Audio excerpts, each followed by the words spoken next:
इल्तिजा मुफ्ती इस वक्त हमारे साथ बात करने के लिए मौजूद हैं, जो कि बिजबहरा से चुनाव लड़ रही थी, लेकिन चुनाव हार गई हैं। मैम, सबसे पहले तो क्या कमी रह गई? आपने बहुत ही धुआंधार कैंपेन चलाया, बड़ी मेहनत करी, लेकिन उसके बावजूद क्या कमी रह गई कि जनता के बीच कनेक्ट नहीं कर पाए? मुझे लगता है इस बार लोगों का ये मूड था कि हम एक ऐसी गवर्नमेंट चुने जो पूरी बहुमत से आएगी, and they chose NCN Congress, and good job. I think NCN Congress did a good job on ground. आप देखिए, जहां हमारी ट्रेडिशनल सीट्स आती भी थी साउथ में, वहां हमारा वाइप आउट हुआ। और आप और एक चीज भूल रहे हैं, पीडीपी को तोड़ा गया। जब आपके लीडर्स निकालते हैं तो आपका कैडर, आपके वर्कर्स भी कहीं ना कहीं अफेक्ट होते हैं। हमारे लगभग 25 लोग भागे, एमएलएस को निकाला गया, तो उसका इम्पैक्ट तो होना ही था। बट हैविंग सेड दैट, यहाँ पे वैली में या तो लोग पीडीपी को चुनते हैं या एनसी को चुनते हैं। हमारी जो हार थी वो एनसी को फेवर किया। तो जब दिल्ली हमारी पार्टी तोड़ रही थी, what they didn't know was कि इट विल हेल्प एनसी, जैसा हम आज देख रहे हैं। 2014 के चुनाव में 28 सीटें थी, आप सरकार आपने बनाई, लेकिन इस बार आप राजनीतिक अस्तित्व की लड़ाई लड़ रही हैं, क्योंकि जिस तरीके के नतीजे आए हैं, इससे तो लग रहा है कि पीडीपी अपने एग्जिस्टेंशियल क्राइसिस से गुजर रही है। देखिए, आप कॉरेस्पॉन्डेंट हैं, आप रिपोर्टर हैं, आप जानते हैं पॉलिटिक्स में कोई भी चीज़ परमानेंट नहीं होती है, ऊपर नीचे होता रहता है। मुझसे अक्सर पूछा जाता है आप 370 वापस लाएंगे। मैं उनको कहती हूँ, जब बीजेपी के 3 एमपीज थे 1980s में, हु वुड हैव बिलीव कि वो एब्रोगेट करेंगे article 370।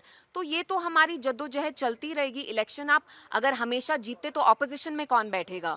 We lost this election, but we definitely not out, we are here to fight. जनता के नर्व्स से क्या आपको लग रहा है कि कहीं ना कहीं पीडीपी इस वक्त इस बार दूर थी, क्योंकि 5 सीटों से भी नीचे अगर आपके आंकड़े रह जा रहे हैं, और वो भी तब जब 10 साल पहले आपकी सरकार थी। बट आप भूल रहे हैं कि हमारी पार्टी को, सर मैं फिर से बोलूंगी, तोड़ा गया।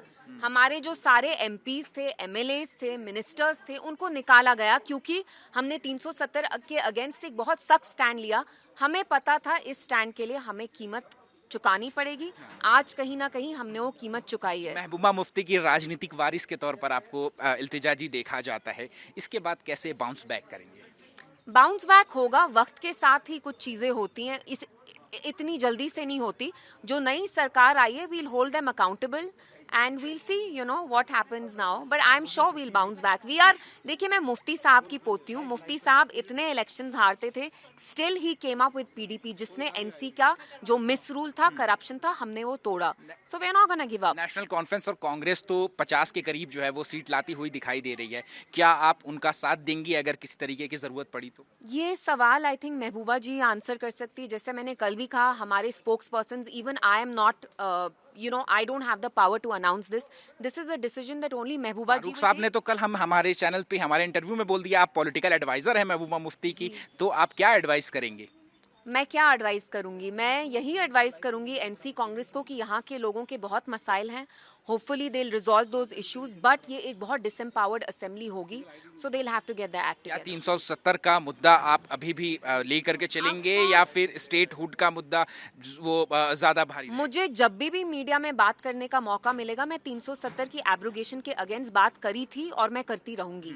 Just because I lost an election does not mean कि मैं सहम जाऊंगी, मैं वैसी नहीं हूँ। एक आखिरी सवाल कि बीजेपी भी अपना जो जमीन है उनकी वो बचाने में कामयाब रही है। जम्मू में भी 28 सीटों के करीब जो है वो बीजेपी साफ तौर पर जीतती हुई दिखाई दे रही है, तो उनको तो कोई नुकसान नहीं हुआ है, लेकिन आपकी पार्टी को बहुत नुकसान। आप क्या बोल रहे हैं? सत्ता उनकी है, मीडिया उनकी है, इंस्टीट्यूशंस उनके, जेरी मैंडरिंग, कॉन्स्टिट्यूंसीज को उनने कैसे तोड़ा, कैसे अपने आप को फेवर करवाया, प्री इलेक्टोरल रिगिंग की, 5 एमएलएज वो नॉमिनेट कर रहे हैं। आप क्या बोल रहे हैं? बीजेपी तो सत्ता में है, and they rig the whole thing. Election होने से पहले ही उनने यहाँ रिगिंग की। अंगूर खट्टे हैं वाली बात जनता को नहीं लगेगी कि एक तरफ इतनी हार चुकी? लोगों को तो कुछ ना कुछ बोलना है, मुझे कोई फर्क नहीं पड़ता। जो मेरे ख्यालात है वो मैं बयान करती रहूंगी, एंड मुझे फर्क नहीं पड़ता लोग क्या सोचे। जो मुझे सच्चाई लगती है वो मैं जाहिर करूंगी। एक आखिरी सवाल है मेरा, इसके बाद मैं बिजबहरा की अगर मैं बात करूं, आपने बहुत बहुत मेहनत करी आपने बिजबहरा में, लेकिन वो कौन सी ऐसी चीज थी, वो क्या कमी रह गई बिजबहरा की अगर मैं बात करूं, कि आप जो है वो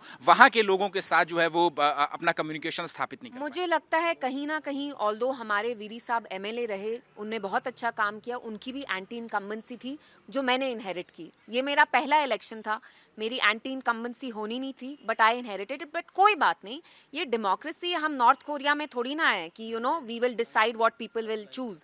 if people rejected me, that's fine, that's their discretion. अगली बार चुनाव लड़ेंगे ना? क्यों नहीं लड़ूंगी मैं? माय पॉलिटिकल जर्नी है डज नॉट स्टॉप हियर. कोई भी अगर चुनाव लड़ने के बाद नहीं लड़ेगा तो वो पॉलिटिशियन थोड़ी ना होगा. This is a defeat but it's not something that I am gonna take as permanent. ठीक है, शुक्रिया बात करने के लिए. तो देखिए, ये हैं इल्तिजा मुफ्ती, पॉलिटिकल एडवाइज़र महबूबा मुफ्ती की, और उनकी बेटी जो कि बिजबेहरा से विधानसभा चुनाव की उम्मीदवार थी, लेकिन चुनाव हार गई हैं और जिम्मेदारी भी ले रही हैं. और कई सारे जो कारक रहे हैं, पीडीपी टूट गई, कई सारे नेता जो हैं वो पीडीपी छोड़ करके चले गए. इसके अलावा जिस जगह से वो हारी हैं वहाँ पर एंटी इनकम्बेंसी, इस तरीके के कारक जो है वो इल्तिजा मुफ्ती अपनी हार के पीछे बता रही हैं. कैमरा पर्सन वेद प्रकाश पांडे के साथ Ahmad Bilal, ABP News, Jammu Kashmir. For exclusive and insightful videos, subscribe to our new channel, ABP Live Premium.